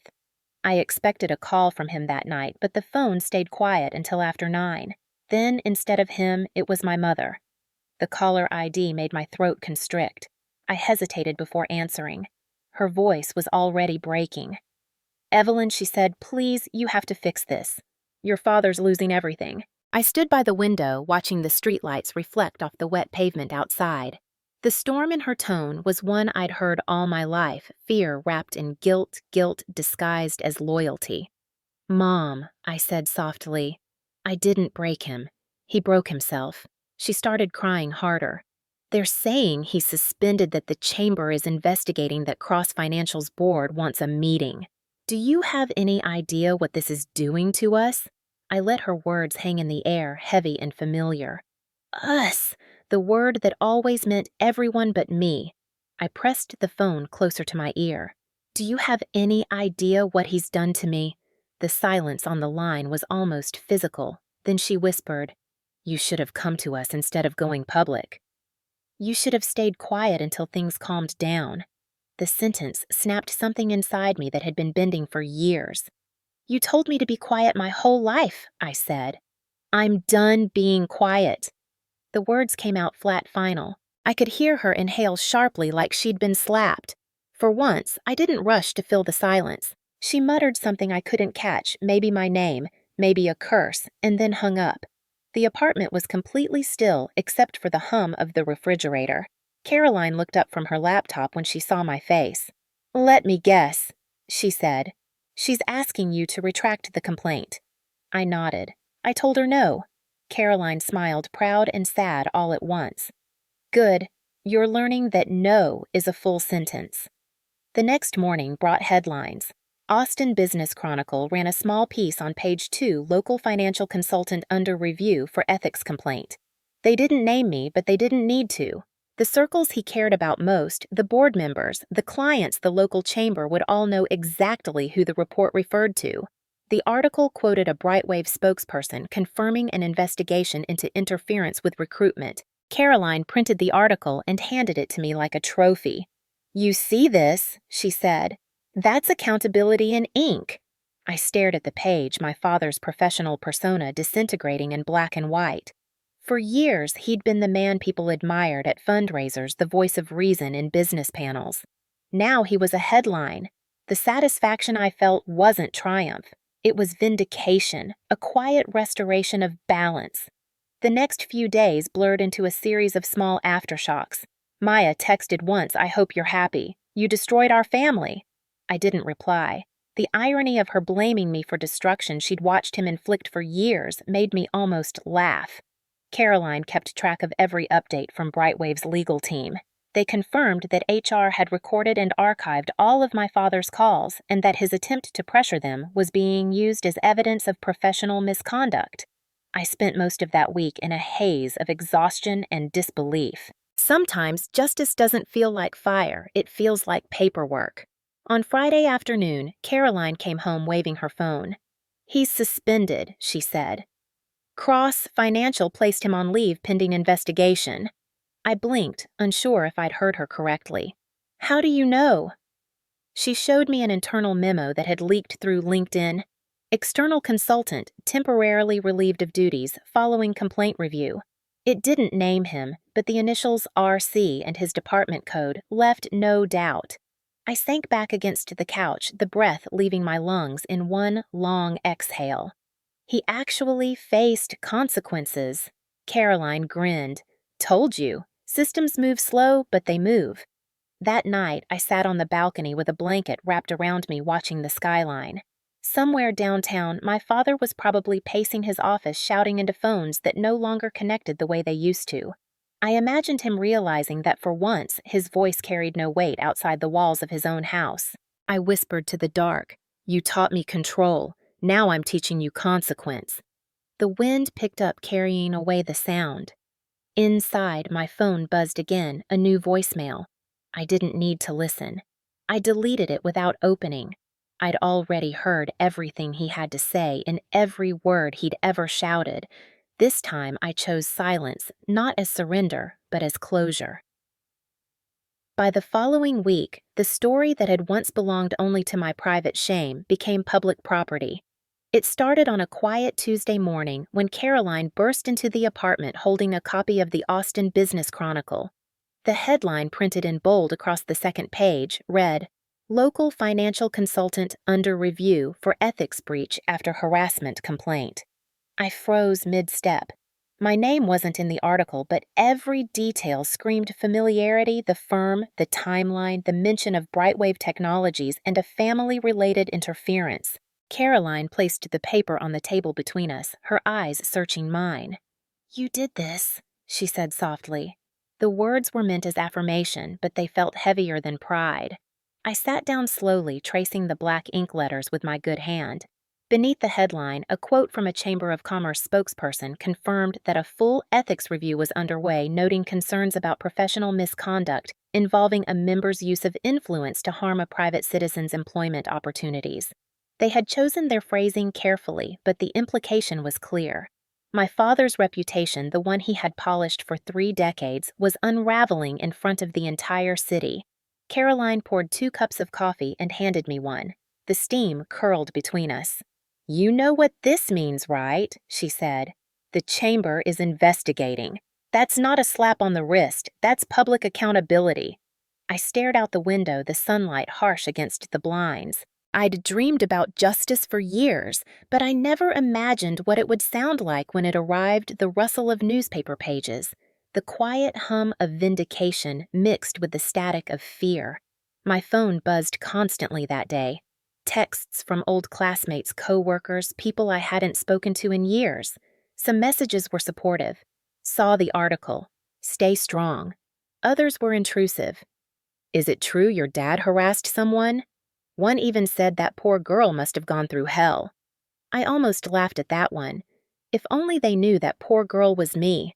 Caroline scrolled through her own phone, reading aloud from social media threads where people speculated about the identity of the daughter in the story. Most were sympathetic, some were cruel. He deserves it. That poor girl. Families are messy, but that's disgusting. The internet had turned my family's secrets into a public debate. Each comment felt like both validation and exposure. I'd wanted the truth to be known, but truth doesn't travel alone. It drags noise and judgment with it. Later that afternoon, Caroline received an email from Brightwave's HR department addressed to both of us. Dear Ms. Cross, it began. On behalf of Brightwave Technologies, we would like to extend our sincere apologies for the distress caused by recent events surrounding your interview process. We confirm that an external party attempted to interfere through defamatory communication. Following review of the evidence provided, we have cleared your record and confirmed that your candidacy remains in good standing. Please accept our apologies for the misunderstanding and thank you for your professionalism during this difficult time. The words blurred slightly as I read them, not because I didn't understand, but because I did. The apology was more than acknowledgement, it was exoneration. For once, a company believed me over him. Caroline grinned when she read it. They even used corporate empathy language. That's rare. I smiled weakly, still holding the phone. It's strange, I said. I spent years trying to earn respect from people who dismissed me, and one email from HR just gave it back. But the victory didn't come quietly. By Wednesday, a second wave of news hit. Local TV stations picked up the Chronicle story, adding the line that sources confirmed the accused consultant's immediate family had also been affected by the ongoing investigation. A neighbor from my parents' suburb posted online that reporters had been spotted outside their house. Within 24 hours, the family that had once ruled over dinner parties and charity galas was trending on Austin Twitter. Richard Cross wasn't just under review anymore, he was infamous. Caroline showed me one of the threads that had gone viral. So the guy who sat on every ethics panel in town got suspended for harassment. Irony just died. Beneath it were hundreds of replies, half condemning, half gossiping. Someone uploaded an old Chamber of Commerce photo of him smiling beside the mayor. The comments section turned it into a battlefield of opinions. One person wrote, "He deserves everything coming." Another replied, "He raised a selfish daughter who ruined him." I stopped reading after that. You can't win with the internet, Caroline said, noticing my face. They'll argue no matter what side they're on. I nodded, but my hands trembled slightly. The cost of exposure was visibility, and visibility was both weapon and wound. On Thursday morning, things escalated. Caroline's phone rang while we were eating breakfast. She listened for a moment, her expression shifting from curiosity to shock. Then she mouthed to me, "Brightwave." I froze. She put the call on speaker. A man's voice came through calm but urgent. "This is Daniel from Brightwave Legal. We wanted to inform you that local authorities requested access to hospital footage for verification purposes regarding the complaint. We've confirmed that the request is legitimate and aligns with your client's case." My breath caught. "Footage," I whispered. Caroline asked the question for me. "You mean from St. David's Medical Center?" The voice confirmed. "Yes, specifically from the night of March 8th. We understand Ms. Cross was treated there for shoulder dislocation. The report classified the injury as domestic assault." I stared at Caroline, realization dawning.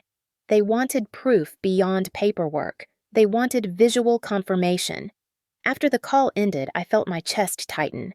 What if the footage leaked? What if the world saw me sitting there in that sling, hair tangled, eyes swollen? Caroline placed her hand over mine. "This is good," she said. "It corroborates your story. It's not shame. It's evidence."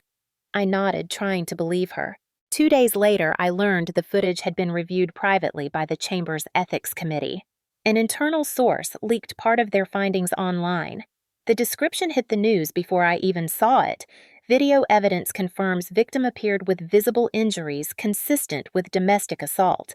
Hospital staff corroborated patient's statement identifying family member as aggressor.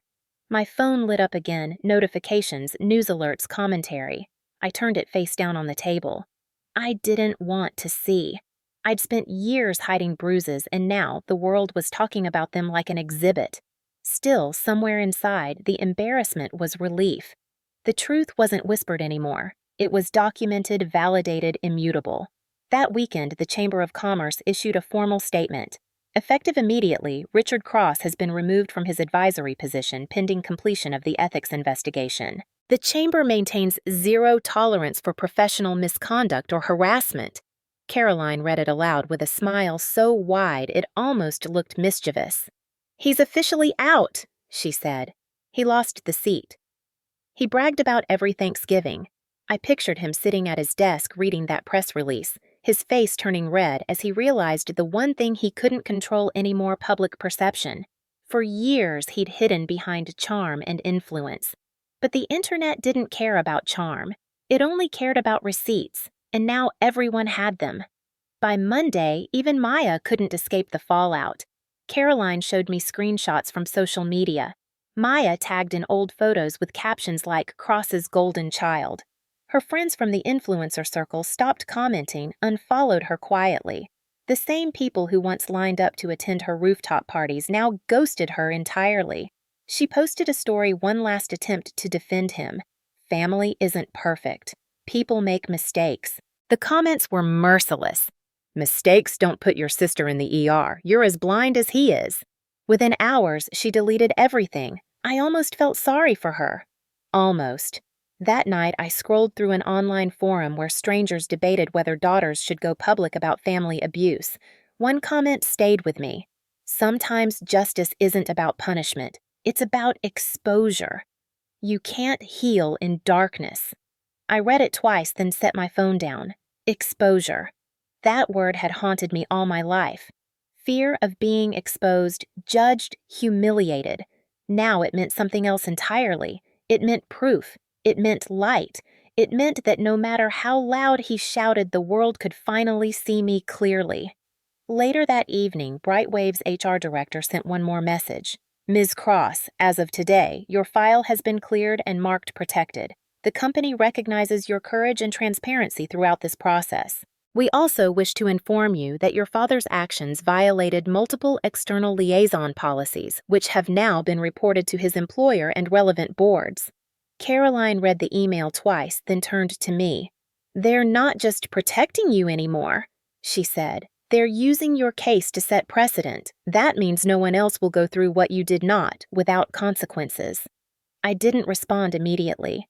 I just sat there watching the city lights flicker outside the window.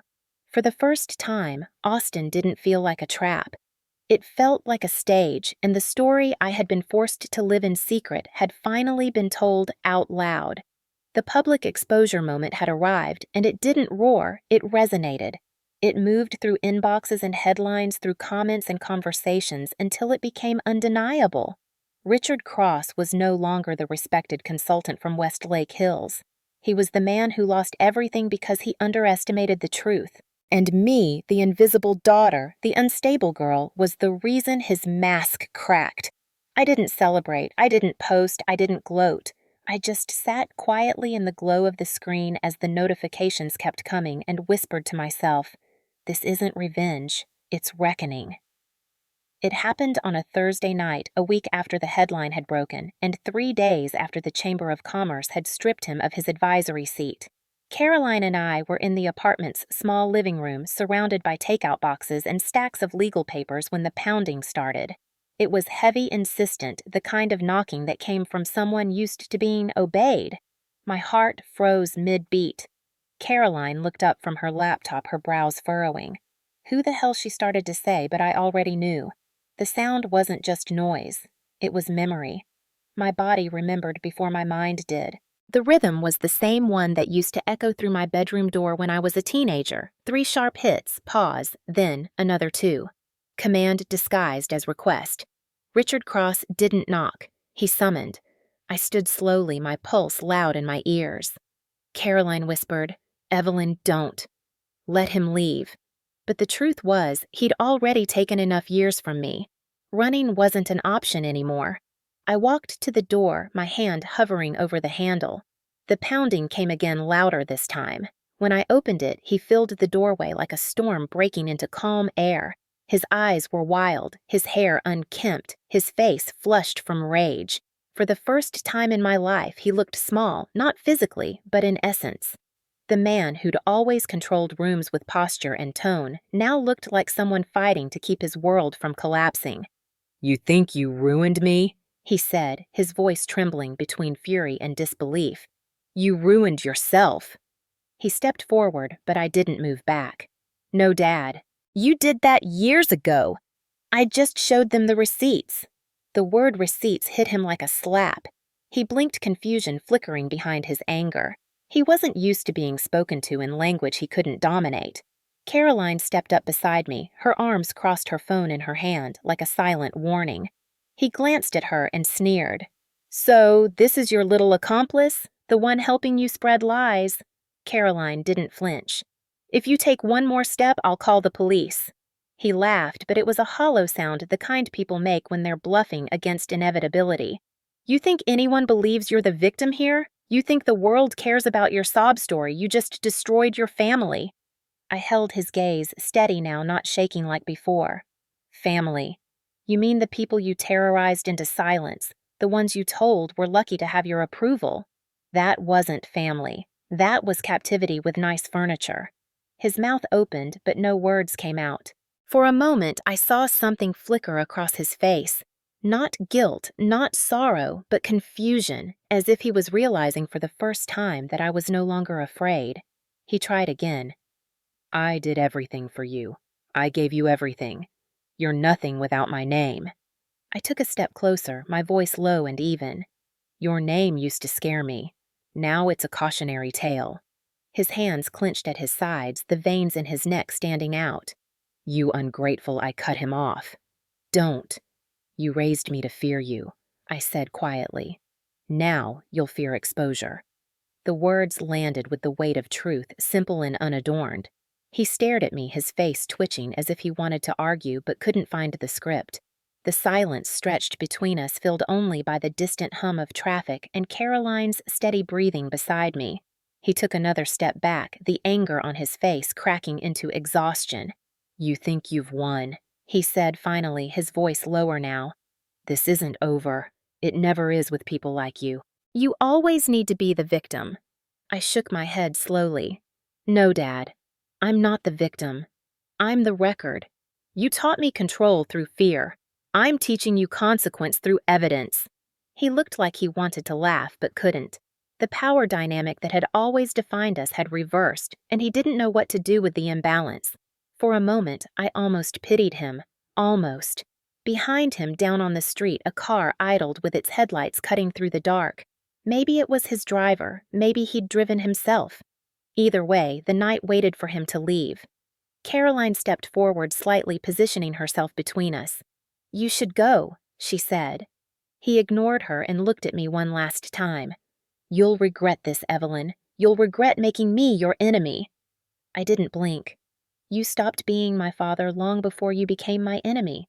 For the first time in 26 years, he didn't have a comeback. He stared at me for a long moment, then turned sharply, his shoes scuffing against the floor as he walked away. The door slammed behind him, rattling the frame, and then the only sound left was the echo of his footsteps fading down the hallway.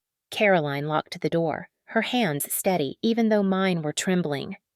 "You okay?" she asked quietly. I leaned against the wall, exhaling a breath I didn't realize I'd been holding.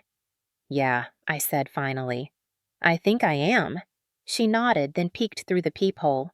"His car's still out front." I went to the window and looked down. He was standing by the curb, his phone pressed to his ear, gesturing wildly. The headlights caught his reflection in the glass, his mouth moving fast, his eyes darting toward the building. He looked like a man trying to command a world that no longer listened. Then he climbed into the car, slammed the door, and drove off into the night. The sound of the engine faded slowly until there was nothing left but the faint echo of tires on wet asphalt. I stood there for a long time watching the empty street, my reflection overlapping with the dark glass. The adrenaline that had held me upright started to fade, replaced by an overwhelming stillness. Caroline came up beside me, her voice soft. The silence after control breaks is louder than the yelling ever was. I nodded. She was right. The quiet didn't feel empty, it felt full. Full of everything I had never been allowed to say, full of every moment I had survived by staying small. I turned away from the window and looked around the room. The papers, the laptop, the faint hum of the refrigerator. It was all so ordinary, yet it felt like victory. For years I had measured safety by his moods, peace by his approval. Now I measured it by the distance between us. Caroline placed a mug of tea in my good hand. To endings, she said. I smiled faintly. To exposure. We sat in silence after that, the kind of silence that didn't demand explanation. Outside, the streetlights flickered. Somewhere far away, a siren wailed, and for the first time, I didn't flinch. 3 weeks later, the world finally slowed down. The noise, the calls, the headlines, they all faded like static, turning into silence. I woke up on a Sunday morning in late April to the sound of light streaming through the blinds of my new apartment in South Congress. The space was small, with white brick walls and a balcony that overlooked a line of food trucks and oak trees swaying in the breeze. It smelled faintly of coffee and new beginnings. I had moved in 2 weeks earlier with money I'd saved from part-time jobs and a relocation grant Brightwave had quietly approved for me after everything unfolded. The bruises on my ribs had healed into faint shadows, and my shoulder, though still stiff, was finally regaining strength. When I caught my reflection in the mirror that morning, I saw the thin scar where the dislocation had pulled my skin taut. It wasn't ugly. It was mine. That scar isn't shame, I whispered to myself. It's proof I left. My laptop pinged from the desk. The subject line read, Brightwave Technologies, official offer. For a moment, I just stared at it, afraid to open it, afraid it might disappear if I breathed too loudly. Then I clicked. Dear Ms. Cross, following the conclusion of our review and your exceptional interview performance, we are delighted to extend a formal offer for the position of Product Strategy Associate at Brightwave Technologies. Your resilience and professionalism have impressed every member of the hiring committee. Welcome to the team. I read the words twice, letting them sink in. It was more than a job offer. It was an affirmation that my life, which had been paused in fear for so long, was finally pressing play. I forwarded the email to Caroline with one line. We did it. She replied within a minute. No. You did. I smiled, closing the laptop and stepping out onto the balcony. The morning air carried the smell of roasted coffee from the cafe downstairs and the faint hum of a guitar from a busker across the street. Austin on a Sunday was a living contradiction, lazy and electric at the same time. I leaned against the railing, my sling finally gone, the scar catching the sunlight like a small badge of truth. Somewhere across town, the name Richard Cross had become a ghost story in business circles. Cross Financial was still under investigation. Word had spread that several of his clients were reconsidering contracts and the company's internal ethics board had suspended him indefinitely. The chamber had released one final statement that week confirming his permanent removal from advisory duties. For the first time in my life, my father was no one's hero. My mother called once after the announcement. Her voice was different, not sharp, not accusing, just hollow. She said she was staying with her sister in Round Rock, that the house felt too big. Too empty, too haunted by things unsaid. I listened quietly. She didn't apologize, not directly, but somewhere in the pauses I heard what sounded like regret. When she finished, she said, I hope you're happy. I answered truthfully, I'm learning to be. Then she hung up. Maya, on the other hand, had vanished. Her social media accounts were deactivated, her number disconnected. A mutual friend told Caroline that she'd moved in with an aunt in Dallas to get away from the noise. I didn't feel anger toward her anymore, just distance. We had grown up in the same house but lived entirely different lives.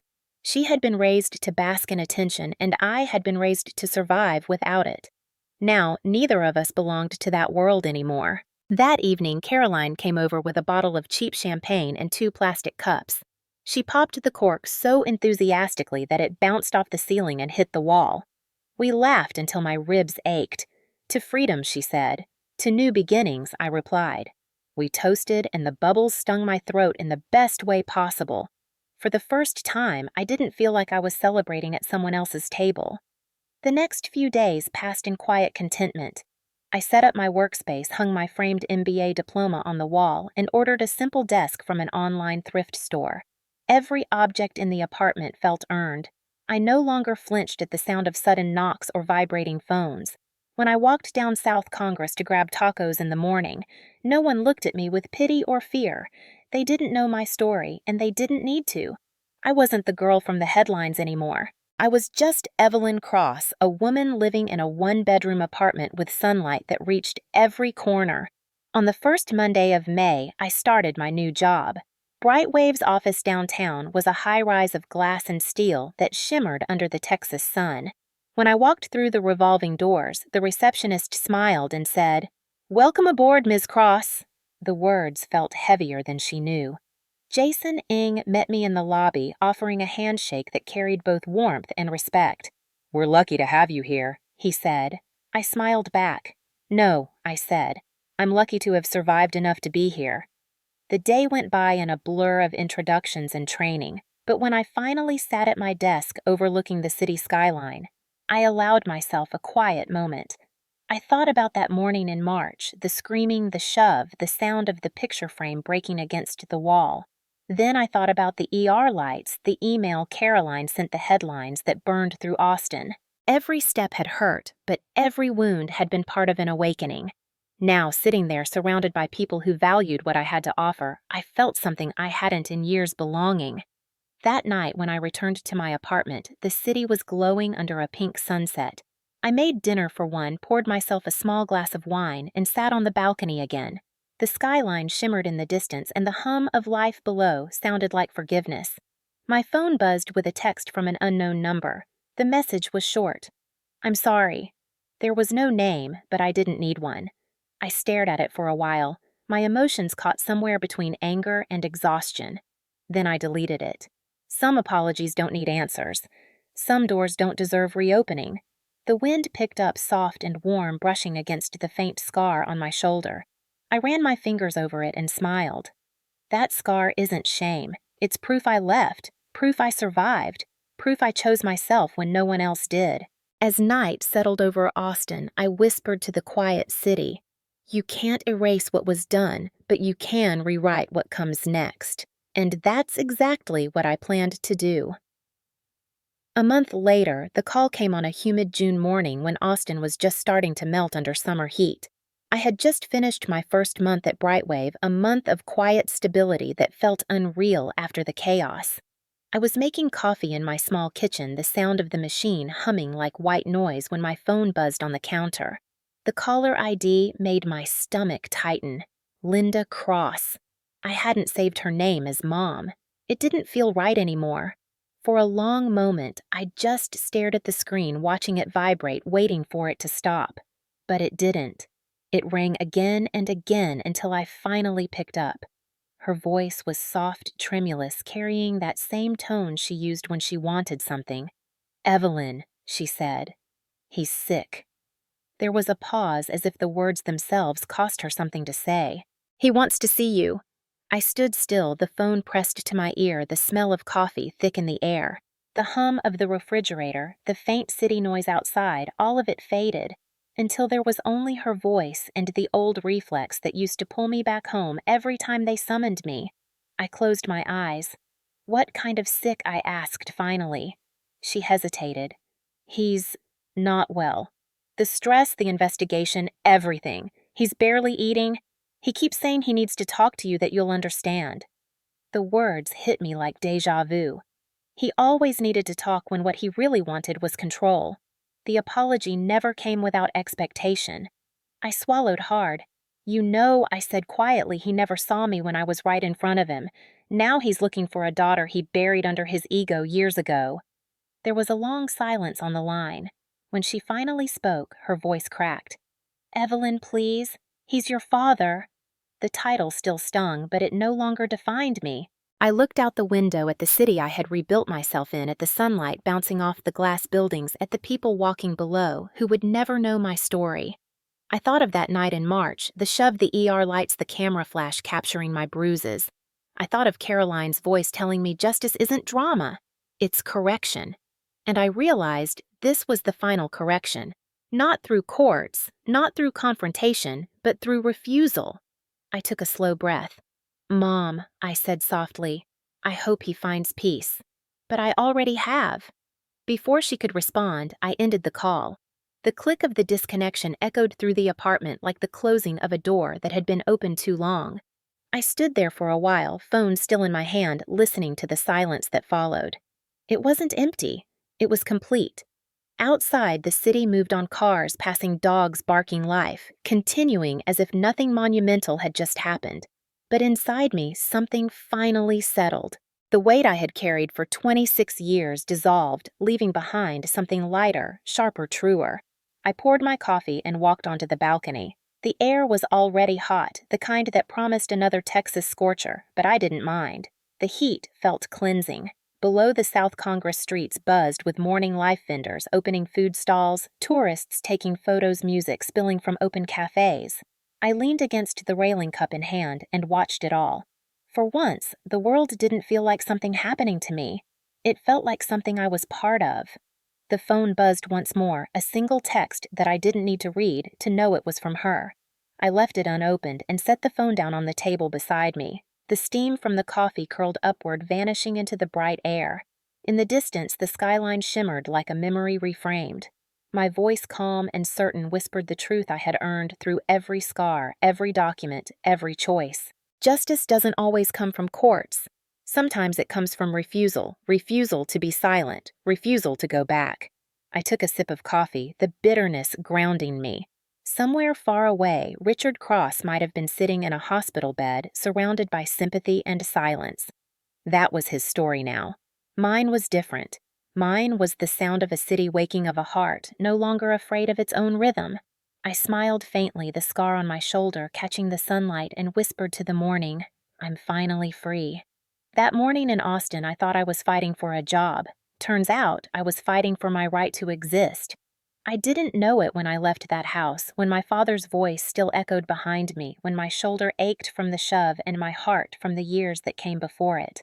I thought I was running toward an interview, toward a paycheck, toward something small but necessary. I didn't realize I was walking out of a cage I had lived in so long I mistook it for a home. Now standing on my balcony in South Congress with the wind threading through my hair and the sunset spilling gold across the skyline, I can finally breathe without waiting for the next storm.